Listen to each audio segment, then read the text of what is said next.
नमस्कार, प्रणाम।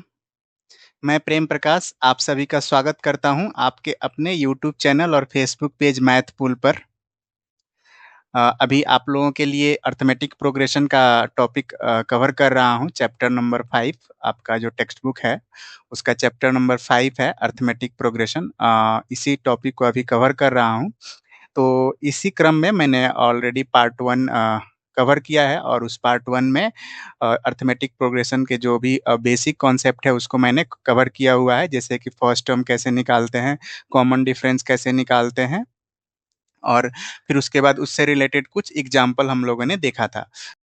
आज हम लोग देखने वाले हैं आपका जो एक्सरसाइज़ नंबर 5.1 जो है उसी स का जो क्वेश्चन्स है, जो भी प्रश्न है, उसको हम लोग सॉल्व करने का कोशिश करेंगे। तो अभी तक पार्ट 1 में जो कॉन्सेप्ट सीखे थे उसी का यूज़ करेंगे और उससे हम लोग क्या करेंगे, प्रश्नावली 5.1 का जो भी क्वेश्चन्स है, उसको हम लोग सॉल्व करने का कोशिश करेंगे। तो चलिए बिना देर किए हुए शुरू करते हैं और सॉल्व करते हैं क्वेश्चन्स। नंबर 1 का सब पार्ट देखते हैं 1 नंबर, ठीक है? क्वेश्चन नंबर 1 में भी 1, 2, 3, 4 करके ऐसे क्वेश्चन दिया हुआ है। तो उसमें से पहला क्वेश्चन हम लोग देखते हैं। पहला क्वेश्चन ये कह रहा है कि कोई टैक्सी है जिसका कि फेयर जो है, जो किराया है किसी टैक्सी का जो किराया है, वो हर 1 किलोमीटर पे बढ़ रहा है, ठीक है? हर 1 किलोमीटर पे बढ़ रहा है,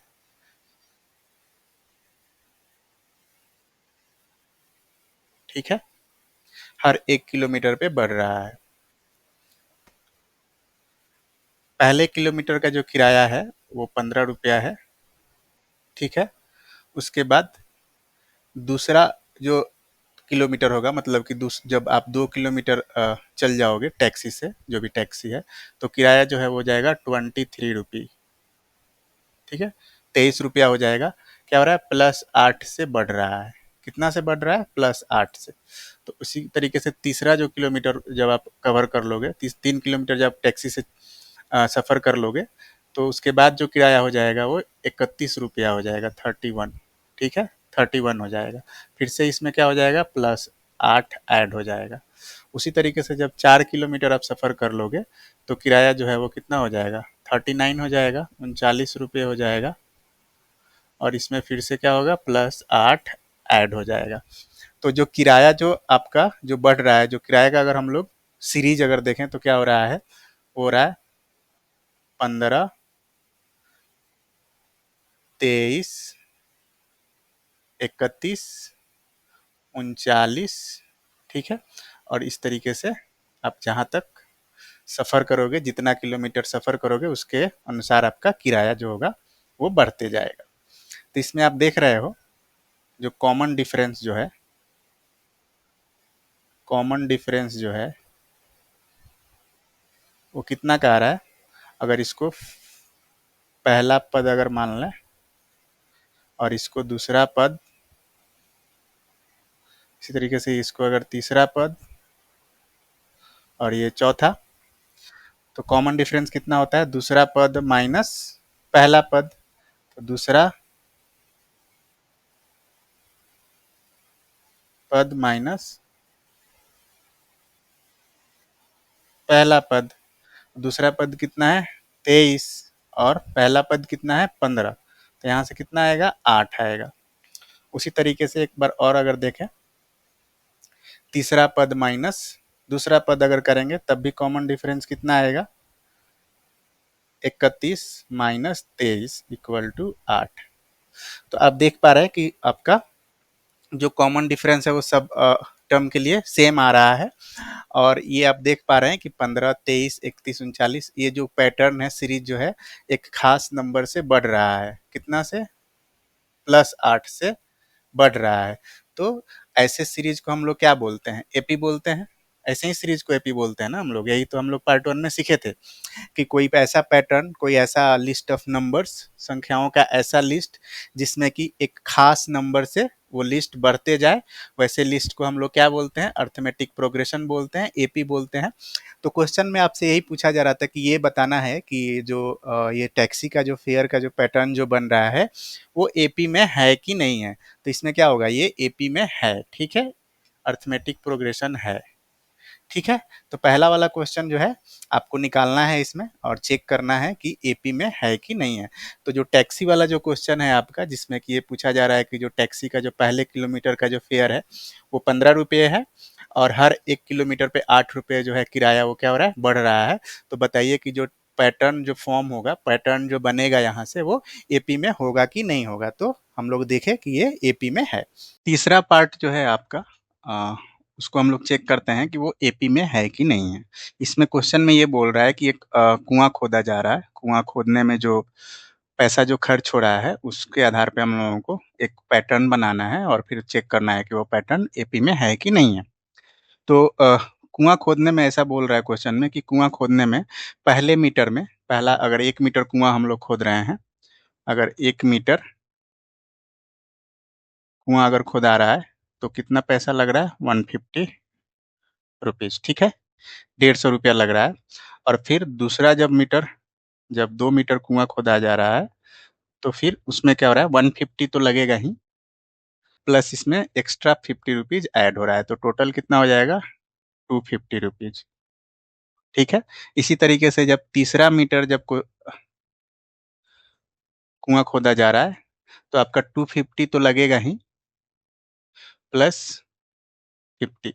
तो कितना हो जाएगा आपका ये, सॉरी, यहाँ पे ये 150 प्लस 50 200 होगा, ठीक है। यहाँ पे 200 प्लस 50 तो ये हो जाएगा आपका 250। इसी तरीके से जब चौथा मीटर, जब 4 मीटर जब कुआं खोदाएगा तो हो जाएगा 250 प्लस 50 रुपीज़ ऐड होगा। तो ये कितना हो जाएगा, 300। तो इस तरीके से आपका कुआं खोदने का जो पैसा जो खर्च होगा वो इस तरीके से बढ़ते जा रहा है। कैसे, पहला वाला कितना हो गया, 150, उसके बाद 200, 250, 300, फिर 350, फिर 400, फिर 450, और इस तरीके से बढ़ते जाएगा। जितना मीटर कुआं आप खोदोगे उसके अकॉर्डिंग, उसके अनुसार आपका पैसा यहाँ पे लगेगा। तो अभी आप यहाँ पे देख पा रहे हैं जो पैटर्न बन रहा है वो क्या बन रहा है, 150, 200, 250, 300, 350, 400, और इस तरीके से पैटर्न बनते जा रहा है, ठीक है।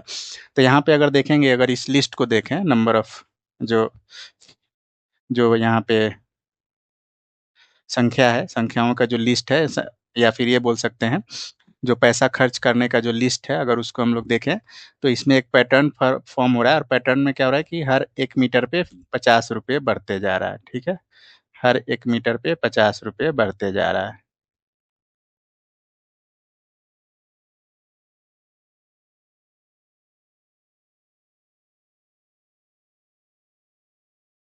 ठीक है। तो ये जो 50 रुपया जो बढ़ रहा है वही क्या है, हमारा कॉमन डिफरेंस है। वही हमारा क्या है, कॉमन डिफरेंस है। अगर एपी के टर्म में बोलें तो कॉमन डिफरेंस कितना है, 50 है। और ये कॉमन डिफरेंस सभी टर्म के लिए क्या है, बराबर है। तो इसलिए हम लोग क्या बोलेंगे कि ये जो है वो एपी में है।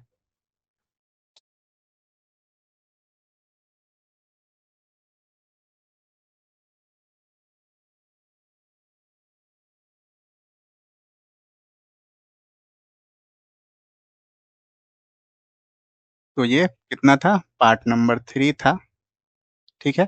तो क्वेश्चन नंबर 1 का जो 3 नंबर है वो क्या है, एपी में है।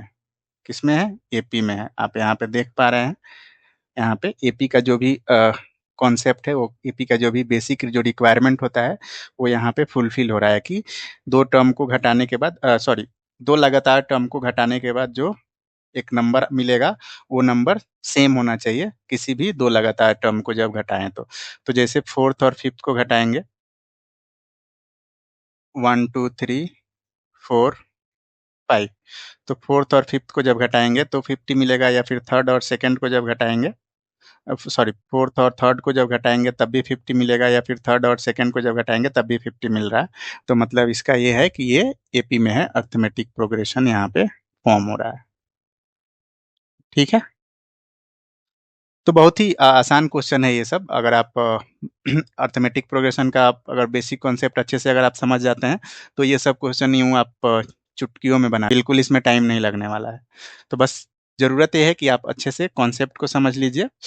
तो अगर ये पार्ट देखने से पहले आप पार्ट 1 पहले देखिए, जहाँ पे मैंने बेसिक कॉन्सेप्ट कवर किया है कि कैसे एपी फॉर्म होता है, कौन-कौन से सिनेरियो में एपी फॉर्म होता है, कैसे कॉमन डिफरेंस निकालते हैं। तो ये सारा कॉन्सेप्ट मैंने पार्ट 1 में कवर किया है।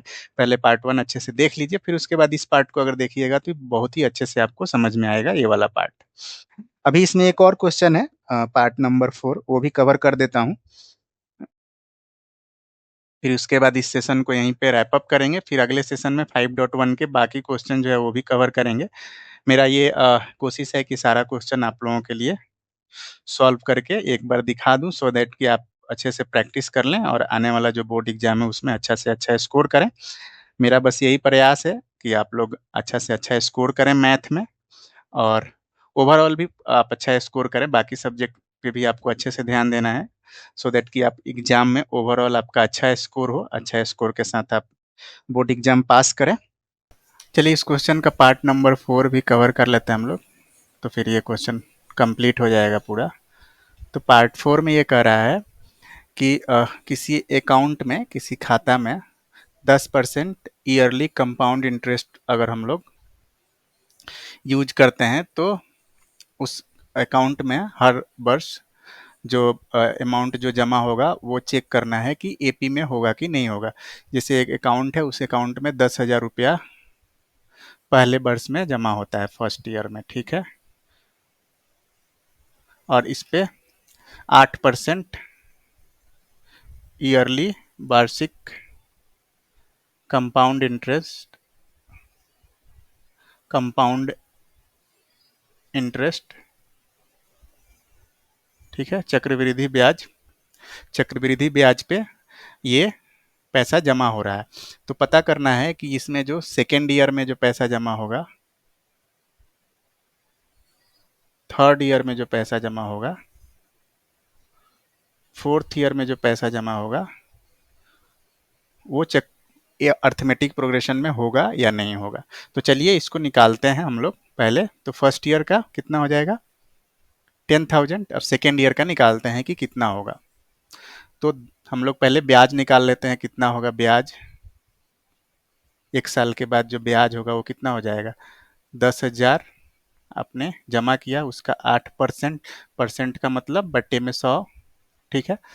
एक जीरो से एक जीरो, एक जीरो से एक जीरो, तो कितना ब्याज आ गया, 800, ठीक है। तो कुल राशि कितना हो जाएगा, कुल जो अमाउंट होगा जमा आपके खाते में वो कितना हो जाएगा, जो मूलधन था पहले का वो 10,000 था, प्लस 800 रुपया ब्याज आपको मिला, तो टोटल कितना हो जाएगा, 10,800, ठीक है। तो सेकेंड ईयर में आपका कितना हो जाएगा अमाउंट, सेकेंड ईयर में अमाउंट जो हो जाएगा वो 10,800 हो जाएगा। अब थर्ड ईयर का निकालते हैं, तो थर्ड ईयर का पहले ब्याज निकाल लेते हैं, ठीक है। थर्ड ईयर का पहले ब्याज निकाल लेते हैं। तो अभी मूलधन कितना है, 10,800। चूंकि चक्रवृद्धि ब्याज है, तो जितना पैसा फर्स्ट ईयर के बाद, सेकेंड ईयर के बाद जो बचेगा उस पर फिर ब्याज निकालेंगे। तो सेकेंड ईयर के बाद जो मूलधन होगा वो 10,800 होगा, तो फिर इस पर हम लोग 8% ब्याज निकालेंगे, ठीक है। एक जीरो से एक जीरो, एक जीरो से एक जीरो, तो यहाँ पे अभी ब्याज कितना आ जाएगा, देख लीजिए, इसको मल्टीप्लाई करते हैं। तो ये 8×8 = 64, ठीक है। 108 को अगर 8 से मल्टीप्लाई करेंगे तो 8×8 = 64, यहाँ पे 64 के 4, ये 6 और ये 8, 864, ठीक है। 864 रुपया आपका ब्याज आ गया, ठीक है। 864 रुपया ब्याज आ गया किसका, सेकेंड ईयर, थर्ड ईयर जब कंप्लीट होगा तब। तो थर्ड ईयर में कुल राशि कितना हो जाएगा आपका, मतलब तीसरा साल कंप्लीट होने के बाद कुल राशि कितना हो जाएगा, 10,800 प्लस 864, ठीक है। तो ये कुल कितना हो जाएगा, इसको ऐड करेंगे तो 4, इधर ये 6, इधर ये 8 8 16 के 6, हाथ में 1, और यहाँ पे 1, ये 11,664 रुपया। तो अभी कुल राशि कितना आ गया, 11,664 रुपया। तो अभी अगर आप यहाँ पे देखेंगे 3 टर्म आ गया है, अगर आप चौथा टर्म भी निकाल सकते हैं, बट 3 टर्म से भी हम लोग पता कर सकते हैं कि ये एपी में है कि नहीं है। तो अभी मैं यहाँ से ये रिमूव कर देता हूँ, ठीक है। 10,800 आया था, तो पहला जो आया वो 10,000, ठीक है। उसके बाद आया 10,800, फिर उसके बाद आया 11,664, ठीक है। तो इस तरीके से हम लोग पता कर सकते हैं कि ये एपी में है कि नहीं है। यहाँ पे कॉमन डिफरेंस अगर हम लोग निकालने का कोशिश करें तो यहाँ पे कितना है डिफरेंस, 800 का है, और यहाँ पे जो डिफरेंस है वो 864 का है। तो दोनों इक्वल नहीं है। आप देख सकते हैं यहाँ पे जो डिफरेंस आया, ये जो डिफरेंस आया वो 800 आया, और इधर जो डिफरेंस आया वो 864 आया। तो इस तरीके से बोल सकते हैं कि ये जो है वो एपी में नहीं है, मतलब कि कंपाउंड इंटरेस्ट वाला जो क्वेश्चन है आपका पार्ट 4 वो एपी में नहीं है।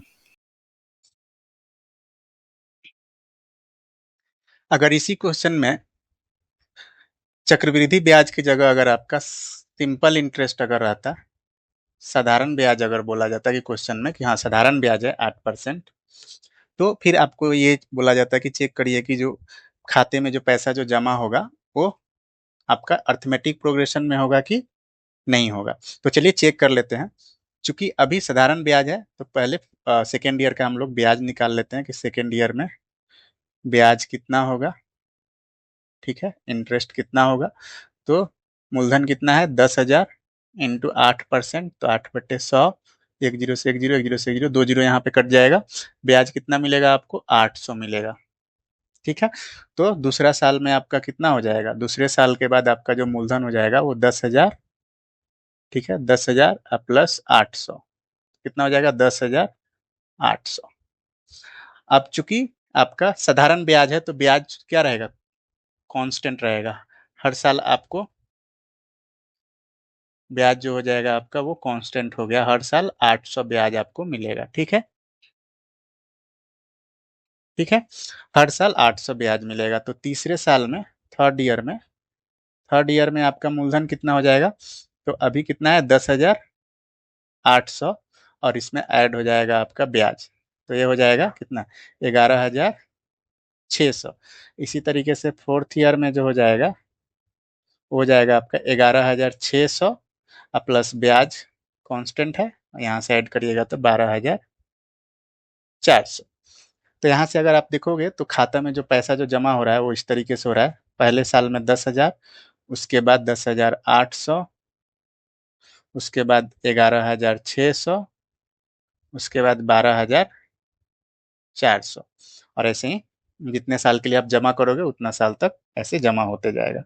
अब यहाँ पे कॉमन डिफरेंस आप देखोगे तो कांस्टेंट आएगा, प्लस 800, मतलब कि सेम आएगा हर साल, प्लस 800, प्लस 800 से बढ़ रहा है। तो यहाँ पे इसको बोल सकते हैं कि इस केस में जो होगा वो क्या होगा, एपी में होगा, अर्थमेटिक प्रोग्रेशन में होगा आपका। तो अगर सिंपल इंटरेस्ट है तो अर्थमेटिक प्रोग्रेशन में होगा, लेकिन अगर चक्रवृद्धि ब्याज है, कंपाउंड इंटरेस्ट अगर है, तो चूंकि क्या होगा, ब्याज हर साल चेंज होते जाएगा, कभी 800 होगा, फिर उस पे भी ऐड होके ब्याज मिलेगा आपको, 10,000 पे तो मिलेगा ही, प्लस 800 जो आपका जो ब्याज मिला है उस पे भी फिर ब्याज मिलेगा अगले साल। तो चक्रवृद्धि ब्याज में क्या होगा, वो जो ब्याज जो है वो कांस्टेंट नहीं रहेगा, फिक्स नहीं रहेगा, वो चेंज होते रहेगा। तो जो अब आपका जो कॉमन डिफरेंस जो रहेगा वो सेम नहीं रहेगा हर साल के लिए। लेकिन अगर आप वही सिंपल इंटरेस्ट है, साधारण ब्याज है, तो ब्याज जो है 800 रुपये फिक्स हो गया, वो 800 रुपये हर साल आपको 800 रुपये मिलेगा, और 800 रुपये से आपका जो मूलधन है वो बढ़ते जाएगा। तो इस तरीके से वो क्या होगा, एपी में होगा, अर्थमेटिक प्रोग्रेशन में। तो देखिए क्वेश्चन नंबर एक का चार पार्ट था, चारों पार्ट यहाँ पे मैंने कवर कर दिया है। उम्मीद है कि आप लोगों को अच्छे से समझ में आया होगा, और आप लोग इसको अपने से खुद से भी सॉल्व करने का कोशिश करिए, अच्छे से प्रैक्टिस करिए। जितना ज़्यादा प्रैक्टिस करिएगा कहीं ना कहीं उतना आपको फायदा होगा, जैसा कि हमेशा मैं आप लोगों को सजेस्ट करता हूँ। तो दोस्तों आज के इस सेशन को हम लोग यहीं पे फिनिश करते हैं, और फिर अगले सेशन में हम लोग क्वेश्चन नंबर जो सॉरी एक्सरसाइज नंबर जो 5.1 है उसके जो बाकी जो क्वेश्चन है उसको हम लोग सॉल्व करने का कोशिश करेंगे, और फिर देखेंगे बाकी जो कॉन्सेप्ट है अर्थमेटिक प्रोग्रेशन का उसको हम लोग सीखने का कोशिश करेंगे। तब तक के लिए आप लोगों का बहुत बहुत धन्यवाद, शुक्रिया, थैंक यू। और आप लोगों से हमेशा की तरह आज भी रिक्वेस्ट करूंगा कि अपने आसपास में एक पेड़ जरूर लगाइए, और अपने आसपास के वातावरण को अच्छा से अच्छा, सुंदर, स्वच्छ बनाइए। Thank you so much. दोस्तों अगर आप ये वीडियो यूट्यूब चैनल पे देख रहे हैं तो आप मेरे यूट्यूब चैनल को सब्सक्राइब कर सकते हैं अगर वीडियो अच्छा लग रहा है तो, या फिर अगर आप फेसबुक पेज पे देख रहे हैं तो मेरे मैथपुल फेसबुक को आप फॉलो कर सकते हैं और ज़्यादा से ज़्यादा आप अपने दोस्तों के साथ शेयर कर सकते हैं सो दैट कि आपके दोस्त भी इस वीडियो को देखें और कहीं ना कहीं आने वाले बोर्ड एग्जाम का तैयारी वो लोग भी कर सकें। तो चलिए इसी उम्मीद के साथ मिलते हैं अगले सेशन में, जहाँ पे हम लोग सीखेंगे 5.1 के जो बाकी क्वेश्चन है उसको हम लोग सीखेंगे, सॉल्व करेंगे। तब तक के लिए आप लोगों का बहुत बहुत धन्यवाद, शुक्रिया, थैंक यू।